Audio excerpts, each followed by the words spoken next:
Welcome to सांसर classes. सांसर your study partner. आज की वीडियो में हम बात करेंगे बेंजीन एंड इट्स होमोलोगस की सेकेंड सीरीज के बारे में। पिछले वीडियो में हम बात किए थे nomenclature and structural evidence of benzene के बारे में। इस वीडियो में हम बात करेंगे सबसे ज़्यादा इम्पॉर्टेंट चीज़ें और सबसे ज़्यादा यूट्यूब में सर्च किया हुआ टॉपिक इसी चैप्टर का, वो है ऑर्बिटल स्ट्रक्चर ऑफ बेंजीन और molecular orbital structure of benzene के बारे में। और हम कोशिश करेंगे कि इस वीडियो में आपको एक क्रिस्टल क्लियर कॉन्सेप्ट डिलीवर करने के लिए। क्या होता है कि बुक में जो लैंग्वेज में, जो साइंटिफिक लैंग्वेज में ये सारे चीज़ डिस्कस किया है, वो कभी कभी क्या होता है कि हमको समझ में नहीं आता है। और हम कोशिश करेंगे कि आपको एक ईजी तरीके से, एक ईजी एग्जाम्पल देके आपको इसी टॉपिक के ऊपर एक क्रिस्टल क्लियर कॉन्सेप्ट डिलीवर करने के लिए। अगर आपको ये वीडियो अच्छा लगे तो लाइक करो, शेयर करो और सब्सक्राइब करो। Molecular orbital structure of benzene पढ़ने से पहले हमको ये जानना चाहिए कि ऑर्बिटल क्या होता है। ऑर्बिटल क्या होता है वो जानने से पहले हमको ये जानना चाहिए कि एटॉम का स्ट्रक्चर क्या होता है। अगर एटॉम का स्ट्रक्चर हमको पता चल जाएगा ना, तो इजीली ऑर्बिटल के बारे में भी हमको कॉन्सेप्ट मिल जाएगा। अगर हम एटॉम की स्ट्रक्चर की बात करें तो जनरली हम सभी जानते हैं, क्लास 11th में हम पढ़े हैं कि एटम बना हुआ होता है तीन चीज़ के ऊपर। एक होता है इलेक्ट्रॉन, एक होता है प्रोटॉन और एक होता है न्यूट्रॉन। अभी अगर हम एटम की स्ट्रक्चर की बात करें तो पहले होता है न्यूक्लियस। न्यूक्लियस कहाँ पे रहते हैं? अंदर में रहते हैं। और न्यूक्लियस में रहते हैं प्रोटॉन और रहते हैं न्यूट्रॉन। और यही न्यूक्लियस के चारों तरफ इलेक्ट्रॉन गोल गोल घूमता है। कौन घूमता है? इलेक्ट्रॉन घूमते रहते हैं। अभी ये जो इलेक्ट्रॉन है, इसके ऊपर मैंने माइनस चार्ज लगा, किस लिए? क्योंकि इलेक्ट्रॉन होता है नेगेटिव चार्ज्ड और प्रोटॉन होता है पॉजिटिव चार्ज और न्यूट्रॉन होता है न्यूट्रल। अभी ये जो मैंने बात किया कि न्यूक्लियस के चारों तरफ इलेक्ट्रॉन गोल गोल घूम रहा है, तो इलेक्ट्रॉन जो घूम रहा है कहाँ पे घूम रहा है? इलेक्ट्रॉन उसके सेल पे घूम रहा है ना। और सेल क्या है? जैसे कि हमने बचपन में पढ़े थे ना, K, L, M ऐसे करके पढ़े थे, जहाँ पे 2n², n जहाँ पे प्रिंसिपल क्वांटम नंबर होता है ना, 2, 8 ऐसे करके हम पढ़े थे। तो सेल होता है और सेल के अंदर होता है सब सेल। सेल के अंदर क्या होता है? सेल के अंदर होता है सब सेल। सेल जैसे कि K, L, M और जो सब सेल होता है जैसे कि S, P, D, F ऐसे करके। और सब सेल के अंदर होता है ऑर्बिटल्स और इसी ऑर्बिटल के अंदर इलेक्ट्रॉन रहते हैं। जैसे कि अगर बात करें एस सब सेल की, एफ सब सेल में एस सब सेल में कितना ऑर्बिटल होता है? एक। अगर हम पी की बात करें, पी में कितना होता है? 3। और डी में कितना होता है? 5। और एफ में कितना होता है? 7। तो ये होता है number of orbitals in A subshell. Subshell मतलब जैसे कि मैंने बोला ना कि एस पी डी एफ जो हमने पढ़े थे, उसी एस पी डी एफ होता है सबसेल और उसके अंदर होता है ऑर्बिटल। जैसे कि एस के अंदर 1, पी के अंदर 3, डी के अंदर 5 और एफ के अंदर 7 ऑर्बिटल प्रेजेंट है। और एक एक ऑर्बिटल में मैक्सिमम 2 इलेक्ट्रॉन रह सकते हैं। कितना रह सकता है? एक एक ऑर्बिटल में 2 इलेक्ट्रॉन मैक्सिमम रह सकते हैं। तो अगर एस की बात करेंगे तो बेटा ये बताओ, एस ऑर्बिटल में कितना इलेक्ट्रॉन रहेगा? मैक्सिमम 2। पी के अंदर 6, एक ऑर्बिटल में 2, तो डी में 5 ऑर्बिटल है। डी में 5 है तो नंबर ऑफ ऑर्बिटल अगर डी में 5 है तो कितना इलेक्ट्रॉन प्रेजेंट होगा? 10 इलेक्ट्रॉन। और एफ में कितना होगा? 14 इलेक्ट्रॉन। क्लियर है ना? तो आई थिंक आपको अभी ये समझ में आ गया है कि क्या है सेल, क्या है सबसेल और क्या है ऑर्बिटल। मैं अगर थोड़ा सा रिवीजन कर देता हूँ, क्या है कि एक एटॉमिक स्ट्रक्चर अगर देखा जाए तो अंदर जिसको बोलते हैं न्यूक्लियस, जिसमें क्या होता है? पॉजिटिव चार्ज वाला प्रोटॉन और न्यूट्रल वाला न्यूट्रॉन। न्यूट्रल तो न्यूट्रॉन। और बाहर घूमते हैं नेगेटिव इलेक्ट्रॉन। वही है, मैंने पहले भी बोला कि हमारे ज़िंदगी में जो कुछ भी चल रहा है ना, ये सारे चीज़ लेके ही होता है केमिस्ट्री। केमिस्ट्री में ऐसा कुछ नहीं है नया, कोई रॉकेट साइंस नहीं है। ज़िंदगी में जितना भी चीज़ें हो रहा है वही होता है केमिस्ट्री, और केमिस्ट्री जो फुल ऑफ रोमांस। हमारे अगर घर की बात करें तो घर में जनरली मम्मी पापा बहुत पॉजिटिव आदमी होता है और हम नेगेटिव होता है। तो मम्मी पापा देखोगे कि घर के अंदर हमेशा पॉजिटिव रहते हैं, और हम क्या करते हैं, हम नेगेटिव होकर बात करते हैं। हम बोलते हैं कि हमारे लिए ये पॉसिबल नहीं है, वो पॉसिबल नहीं है, वो नहीं होगा, ये नहीं होगा। लेकिन मम्मी पापा कभी भी ऐसे नहीं बोलते कि ये पॉसिबल नहीं है, वो पॉसिबल नहीं है। अब कुछ भी बोलो, वो हमेशा तैयार रहते हैं कि आपके साथ खड़ा होने के लिए। तो इसीलिए अगर घर की बात करें तो जो एटम की घर है उसके अंदर मम्मी पापा एकदम पॉजिटिव व्यक्ति है ना, एक प्रोटॉन होता है और एक न्यूट्रॉन होता है, और बाहर हमारे जैसे नेगेटिव वो इलेक्ट्रॉन होता है, वो घूमते रहते हैं। अभी इलेक्ट्रॉन कहाँ पे घूमते रहते हैं, वो सेल में घूमते रहते हैं। सेल के अंदर सब सेल होता है और सब सेल के अंदर ऑर्बिटल्स प्रेजेंट है, और इलेक्ट्रॉन उसी ऑर्बिटल के अंदर प्रेजेंट है। क्लियर। अभी हम बात करेंगे कि ऑर्बिटल स्ट्रक्चर ऑफ बेंजीन की। तो ऑर्बिटल स्ट्रक्चर ऑफ बेंजीन की अगर बात करेंगे तो बेंजीन का स्ट्रक्चर हमको ड्रॉ करना चाहिए, और बेंजीन का स्ट्रक्चर हम सबको पता है कि ऐसे होता है। और बेंजीन का जो मॉलिक्यूलर फॉर्मूला होता है वो क्या होता है, C6 और H6। तो मॉलिक्यूलर एनालिसिस से हमको ये पता चला कि बेंजीन का मॉलिक्यूलर फॉर्मूला होता है C6H6। इसका मतलब है 6 नंबर ऑफ कार्बन प्रेजेंट है और 6 नंबर ऑफ हाइड्रोजन प्रेजेंट है। ये तो कोई नया कुछ नहीं है, ये सारे चीज़ सब लोग जानते हैं। ऐसे अगर आप छोटा छोटा चीज़ को क्लियर करके आगे बढ़ोगे तो ये वीडियो एंड तक ना अगर आप देखोगे तो एंड होने के बाद आपको एक क्रिस्टल क्लियर कॉन्सेप्ट मिलेगा, ये गारंटी है। क्लियर। अभी कार्बन का एटॉमिक नंबर कितना है, कार्बन का अगर एटॉमिक नंबर की बात करें, कार्बन का एटॉमिक नंबर सबको पता होना चाहिए। अगर नहीं पता तो मैं बता देता हूँ, कार्बन का एटॉमिक नंबर होता है 6। ये आपको याद करके रखना चाहिए एटॉमिक नंबर के हिसाब से, जैसे कि hydrogen, helium, lithium, beryllium, boron, carbon, ऐसे करके आपको एक 20 तक सीरीज आपको याद रखना चाहिए। अगर कोशिश करो कि 30 तक याद करने के लिए, अगर 30 तक नहीं हो पाए तो 20 तक करो, है ना। ये ज़रूरी है केमिस्ट्री में पढ़ने के लिए, 20 तक एटॉमिक नंबर तो याद रहना ज़रूरी है। ठीक है। अभी कार्बन का एटॉमिक नंबर अगर 6 है तो इसी का अगर हम इलेक्ट्रॉनिक कॉन्फ़िगरेशन देखेंगे, इलेक्ट्रॉनिक कॉन्फ़िगरेशन तो सबको पता होना चाहिए। किसको नहीं पता वो कमेंट सेक्शन में कमेंट करो भाई। इलेक्ट्रॉनिक कॉन्फ़िगरेशन सबको आना चाहिए, क्योंकि इलेक्ट्रॉनिक कॉन्फ़िगरेशन हम क्लास 11th में पढ़े हैं और ये बहुत ही इम्पॉर्टेंट चीज़ें हैं। इलेक्ट्रॉनिक कॉन्फ़िगरेशन के ऊपर ही बेस करके हम मॉलिक्यूलर स्ट्रक्चर हम देख पाएंगे। इलेक्ट्रॉनिक कॉन्फ़िगरेशन अगर हम देखें तो 3 रूल हमने पढ़े थे क्लास 11th में। एक है आउबाउ रूल, और दूसरा है होन्स रूल, और तीसरा क्या था, तीसरा था पाउलिस एक्सक्लूशन प्रिंसिपल।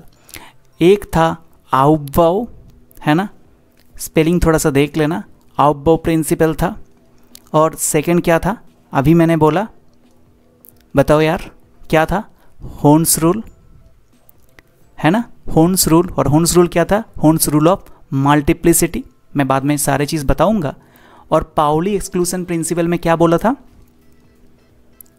क्या बोला था, किसको याद है, पाउलिस एक्सक्लूशन प्रिंसिपल।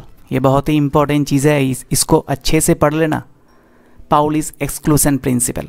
तो इलेक्ट्रॉनिक कॉन्फ़िगरेशन में जनरली आउबाउ प्रिंसिपल में बोला था कि इलेक्ट्रॉन लोअर एनर्जी जो ऑर्बिटल है उसमें पहले फिल होगा, उसके बाद हायर एनर्जी में जाएगा। तो लोअर एनर्जी ऑर्बिटल में पहले फिल होगा, लोअर एनर्जी सबसेल में भी पहले फिल होगा, उसके बाद जाके वो हायर एनर्जी में जाएगा। होन्स रूल में क्या बताया था, होन्स रूल में बताया था कि ऑर्बिटल में पहले एक एक करके फिलअप होगा, पूरा फिलअप हो जाने के बाद फिर से वापस एक एक करके फिलअप होगा। मैं नेक्स्ट स्लाइड में दिखाऊंगा ये चीज़। और पाउली एक्सक्लूशन प्रिंसिपल पे बोला था कि एक ऑर्बिटल में, मैंने जैसे बोला ना कि एक ऑर्बिटल में मैक्सिमम 2 इलेक्ट्रॉन रह सकते, तो एक ऑर्बिटल में जो 2 इलेक्ट्रॉन रहेगा वो कभी एक ही स्पिन में नहीं रहेगा, वो अलग अलग स्पिन में रहेगा। तो ये सारा चीज़ मैं नेक्स्ट स्लाइड में डिस्कस करूंगा। तो कार्बन का एटॉमिक नंबर क्या होता है, मैंने पहले स्लाइड में भी बोला, कार्बन का एटॉमिक नंबर होता है 6। और इलेक्ट्रॉनिक कॉन्फ़िगरेशन की बात करें और अकॉर्डिंग टू आउबाउ रूल की बात करें, है ना, तो इलेक्ट्रॉनिक कॉन्फ़िगरेशन की बात करेंगे और इसके बाद हम सारे जितना भी प्रिंसिपल की बात किए वो सारे प्रिंसिपल की बात एक एक करके हम करेंगे। तो इलेक्ट्रॉनिक कॉन्फ़िगरेशन को पहले क्लियर कर लो, ये बहुत ही इंपॉर्टेंट है। ये क्लियर करने के बाद मॉलिक्यूलर ऑर्बिटल स्ट्रक्चर हमको यूं ही समझ में आ जाएगा। क्लियर। तो पहले अगर बात करेंगे हम किसके बात करेंगे, आउबाउ प्रिंसिपल, ठीक है ना, आउबाउ प्रिंसिपल। तो आउबाउ प्रिंसिपल के हिसाब से अगर हम बात करें तो आउबाउ क्या बोला था कि लोअर एनर्जी में पहले फिल होगा, उसके बाद जाके हायर एनर्जी में जाएगा, ठीक है। तो 6 एटॉमिक नंबर है तो होगा 1s2 2s2 2p2, ठीक है। तो कैसे फिलअप होगा, सोचो कि ये है 1s, ये है 2s, ये है 2s और 2p में हमको पता है कि 3 ऑर्बिटल है, तो ये है 2p और ये है 2px, ये है 2py, ये है 2pz और 1s में 2 इलेक्ट्रॉन, वो तो सबको पता है कि 1s में 2 इलेक्ट्रॉन रहेगा, तो 1s में 2 इलेक्ट्रॉन, 2s में भी 2 इलेक्ट्रॉन और 2px में 2 इलेक्ट्रॉन। ये आउबाउ ने ऐसे बताया, ठीक है, आउबाउ ने ऐसे बता दिया, लेकिन आउबाउ ने गलत बोल दिया। उसके बाद आया हुन्स। तो हुन्स ने क्या बताया, हुन्स ने बताया कि नहीं ऐसे नहीं हो सकता है। हुन्स ने बोला कि आउबाउ ने जो भी बोला वो थोड़ा बहुत सही तो है लेकिन पूरा सही नहीं है। हुन्स रूल ऑफ मल्टीप्लिसिटी, आउबाउ के बाद ही ये रूल आया। तो हुन्स रूल ऑफ मल्टीप्लिसिटी में क्या बात किया, किसको पता है, जिसको पता है बताओ यार कमेंट सेक्शन में।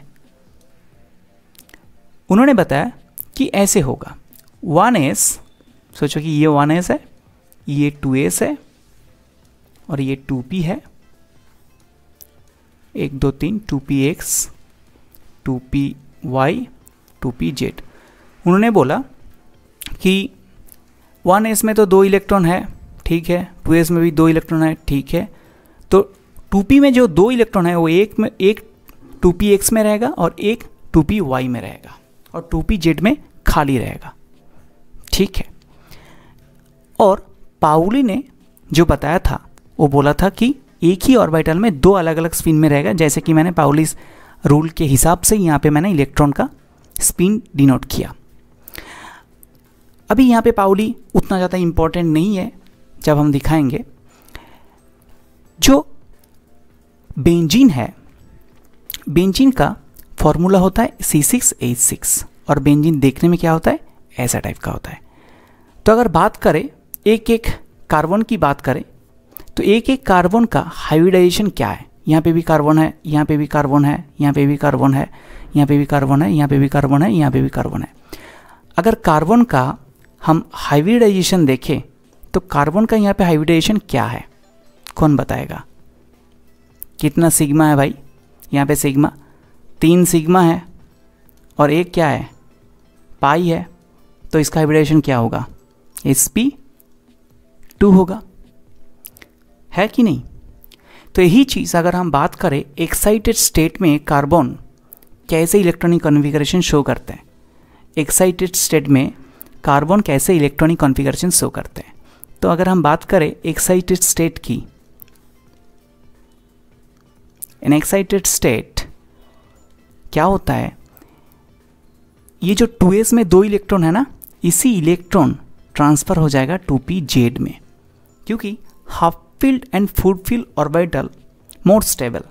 तो 2pz में एक खाली है और वो कोशिश करेगा एक लेने के लिए। एक्साइट नॉर्मल स्टेट में तो पॉसिबल नहीं है क्योंकि 2s में भी 2 है, वो स्टेबल आकर स्टेबल लेके ही बैठा रहेगा, लेकिन एक्साइटेड स्टेट में 2pz में जो खाली है उसी ऑर्बिटल में चला जाएगा 2s का एक इलेक्ट्रॉन। तो इन एक्साइटेड स्टेट में अगर हम बात करें इलेक्ट्रॉनिक कॉन्फ़िगरेशन की, वो होता है 1s में 2 इलेक्ट्रॉन, 2s में 1 इलेक्ट्रॉन और 1 इलेक्ट्रॉन चला जाएगा 2pz में, कैसे, ऐसे सेम स्पिन में। ये है 2px, ये है 2py और ये है 2pz। तो अभी ये 2s का s और ये 2px और 2py मिला के बनाते हैं sp2 हाइब्रिडाइजेशन। ये क्लियर है? हाइब्रिडाइजेशन, ठीक है ना। तो मैं पहले एक बार फिर से रिवीजन कर देता हूँ। जो बेंजीन का मॉलिक्यूलर फार्मूला है वो C6H6 है, और C6H6 और बेंजीन का स्ट्रक्चर भी हमको पता है कि बेंजीन का स्ट्रक्चर क्या है। तो बेंजीन का स्ट्रक्चर देख के हमको पता चला कि 3 सिग्मा बॉन्ड है और 1 पाई बॉन्ड है। तो 3 सिग्मा 1 पाई मतलब sp2 हाइब्रिडाइजेशन। sp2 हाइब्रिडाइजेशन कैसे बनाया?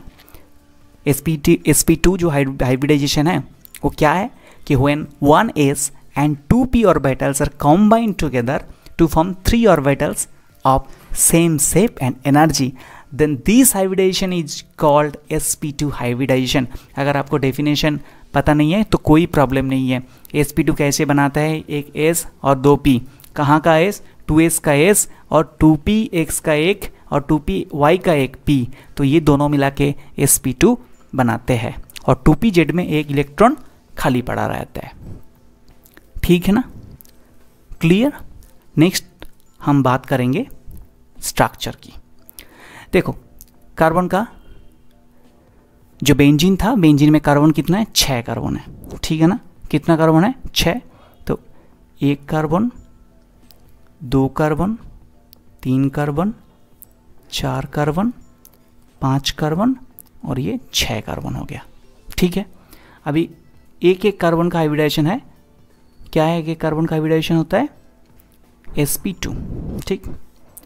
ये एक s, ये p, ये एक p, इसका एक हो गया।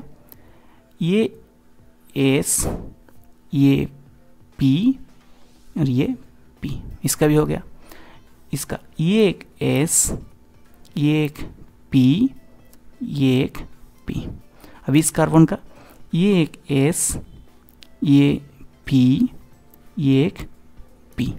अभी इस कार्बन का ये एक s, ये एक p, ये एक p। अभी इस कार्बन का ये एक s, ये एक p और ये एक p। थोड़ा सा छोटा बड़ा हो गया लेकिन ठीक है। ये हो गया sp2 हो गया ना। अभी हर का जैसे कि अगर हम यहाँ पे साइड में स्ट्रक्चर दिखाता है ऐसा था, और यहाँ पे हर एक कार्बन पे एक बाहर हाइड्रोजन भी था कि नहीं? था ना। तो ये हाइड्रोजन को मैं अभी दिखाऊंगा स्काई कलर से। ये एक हाइड्रोजन, सॉरी ग्रीन कलर से, ये एक हाइड्रोजन हो गया, ये एक हाइड्रोजन, ये एक हाइड्रोजन, ये एक हाइड्रोजन, ये एक हाइड्रोजन, 1 2 3 4 5 6 हाइड्रोजन हो गया। अभी बाकी कौन रहेगा? sp2 की बात हो गया, हाइड्रोजन का भी बात हो गया, लेकिन बाकी पड़ा गया कौन? 2pz में जो इलेक्ट्रॉन एक था उसका बात अभी तक हमने नहीं किया, अभी उसी का बात हम करेंगे, है ना। 2pz में 2pz का जो ऑर्बिटल थे वो ये है। ये कलर थोड़ा सा चेंज कर देता हूँ, नहीं तो समझ में नहीं आएगा। ये कर देता हूँ 2pz, इसका भी 2pz, ये 2pz इसका, ये भी 2pz, ठीक है। अभी इसका 2pz, इसका 2pz, ठीक। अभी ये 2pz खुद पार्शियली ओवरलैप होके बनाएगा पाई बॉन्ड। ये देखो एक छोड़ के एक पाई बॉन्ड बनाते हैं, क्लियर। तो जो पाई बॉन्ड था वो कैसे बना था? 2pz में जो एक इलेक्ट्रॉन हाइब्रिडाइजेशन में पार्टिसिपेट नहीं किया था, वही 2pz ऑर्बिटल का इलेक्ट्रॉन, 2 कार्बन का 2pz ऑर्बिटल का इलेक्ट्रॉन पार्शियली ओवरलैप होकर बनाया पाई बॉन्ड। और ये पाई बॉन्ड 3 पाई बॉन्ड है, मतलब 6 इलेक्ट्रॉन है, और 6 इलेक्ट्रॉन एक पाई मॉलिक्यूलर ऑर्बिटल बना लेता है। क्या बनाते हैं? पाई मॉलिक्यूलर ऑर्बिटल, और इसी पाई मॉलिकुलर ऑर्बिटल में नंबर ऑफ इलेक्ट्रॉन कितना है, 6। अगर 3D स्ट्रक्चर की बात करें तो ऊपर 3 हो जाता है और नीचे 3 हो जाता है। तो 3D स्ट्रक्चर अगर आप बुक में देखोगे कि ऊपर एक हाफ ड्राइंग कर देते हैं और नीचे हाफ। इसका मतलब है जो मॉलिकुलर ऑर्बिटल बना लिए उस मॉलिकुलर ऑर्बिटल में जितने इलेक्ट्रॉन है वो हाफ हाफ करके डिस्ट्रीब्यूटेड है। और यही है molecular orbital structure of benzene के बारे में, है ना। तो हम एक बार रिवीजन कर देते। पहले हमने बात किया कि ऑर्बिटल क्या है। ऑर्बिटल क्या है वो बात करने से पहले हमको पता चला कि स्ट्रक्चर ऑफ एटम क्या होता है। और स्ट्रक्चर ऑफ एटम हम बचपन में पढ़े थे। स्ट्रक्चर ऑफ एटम मतलब पहले न्यूक्लियस के अंदर रहेगा प्रोटॉन और न्यूट्रॉन। प्रोटॉन होता है पॉजिटिव चार्ज, न्यूट्रॉन होता है न्यूट्रल चार्ज, और उसी न्यूक्लियस के चारों तरफ घूमता है इलेक्ट्रॉन। इलेक्ट्रॉन कहाँ पे घूमता है, सेल में। सेल के अंदर सबसेल होता है, सबसेल के अंदर ऑर्बिटल होता है, और ऑर्बिटल के अंदर इलेक्ट्रॉन होता है। एक एक ऑर्बिटल में मैक्सिमम 2 इलेक्ट्रॉन रहते हैं, और वो भी ऑपोजिट स्पिन में। हम जब molecular orbital structure of benzene की शुरुआत किए तो हमको पहले देखना पड़ा कि बेंजीन का स्ट्रक्चर क्या है और बेंजीन का मॉलिकुलर फार्मूला। मॉलिकुलर फार्मूला से हमको ये पता चला कि कार्बन है 6 और हाइड्रोजन है 6, ये तो सबको पता है, C6H6। और कार्बन का एटॉमिक नंबर है 6। तो कार्बन का एटॉमिक नंबर जब भी 6 हमको पता चल गया तो इलेक्ट्रॉनिक कॉन्फ़िगरेशन हमने ईजिली निकाल दिया। तो इलेक्ट्रॉनिक कॉन्फ़िगरेशन निकालने के लिए 3 रूल जनरली एप्लीकेबल है, Aufbau rule, Hund's rule, Pauli exclusion principle. यहाँ पे ज़्यादातर इंपॉर्टेंट है आउटबाउ और हुन्स, लेकिन हमने तीनों बताया। आउटबाउ रूल ने बताया था कि लोअर एनर्जी पहले फिल होगा, उसके बाद हायर एनर्जी का ऑर्बिटल फिल होगा। हुन्स रूल ने ये बताया कि पहले एक एक करके फिल होगा, उसके बाद पूरा फिल हो जाने के बाद फिर वापस एक एक करके फिल होगा। जैसे कि पी में 3 ऑर्बिटल है, पी एक सबसेल है, उसमें 3 ऑर्बिटल है। तो पहले एक ऑर्बिटल में 1 इलेक्ट्रॉन, दूसरा ऑर्बिटल में 2 नेक्स्ट इलेक्ट्रॉन, तीसरा ऑर्बिटल में नेक्स्ट इलेक्ट्रॉन हो जाने के बाद फिर से वापस एक एक करके इलेक्ट्रॉन उसके अंदर भरेगा। पाउली एक्सक्लूजन प्रिंसिपल में बताया कि एक ऑर्बिटल में जो maximum 2 numbers of electron present हो सकता है, वही 2 इलेक्ट्रॉन कभी भी एक ही स्पिन में नहीं रह सकते। जैसे कि हुन्स ने बताया, जैसे कि सोचो कि ये पी है और पी में 3 ऑर्बिटल है, तो पहले एक एक एक करके फिलअप होगा, उसके बाद एक एक करके फिलअप होगा। टोटल 6 इलेक्ट्रॉन ऐसे फिलअप होगा। और पाउली एक्सक्लूजन प्रिंसिपल बोला था कि ये जो एक ऑर्बिटल में 2 इलेक्ट्रॉन है, जैसे कि मैंने पाउली एक्सक्लूजन प्रिंसिपल को फॉलो करके लिखा, 2 अलग अलग स्पिन में आपको इलेक्ट्रॉन भरना पड़ेगा। एक प्लस हाफ होगा तो एक होगा माइनस हाफ, ये दिमाग में रखना चाहिए। उसके बाद हमने क्या पढ़ा, उसके बाद हमने गया इलेक्ट्रॉनिक कॉन्फ़िगरेशन ऑफ कार्बन की, और कार्बन का जो हाइब्रिडाइजेशन है बेंजीन में वो होता है sp2, और कैसे sp2 बनाए वो हमने दिखाया। जनरली तो 1s2 2s2 2p2 होता ही है, लेकिन एक्साइटेड स्टेट में 2s का एक इलेक्ट्रॉन चले जाता है 2pz में, क्योंकि 2pz पहले से खाली था, उसके बाद 2pz में चला जाता है। और यही 2s का एक इलेक्ट्रॉन 2p और 2py का 2px 2py का एक एक इलेक्ट्रॉन लेके एक हाइब्रिडाइजेशन बनाता है जो होता है sp2, और बाकी जो 2pz रह गया वो आपस में पार्शियली ओवरलैप करके बनाता है पाई मॉलिकुलर ऑर्बिटल। क्लियर, वही है पाई बॉन्ड। क्लियर, तो इसी जगह पे हम इस वीडियो का एंड करते हैं। अगर आपको वीडियो अच्छा लगे तो आप लाइक करो, शेयर करो और सब्सक्राइब करो। And thank you very much for watching this video. Thank you.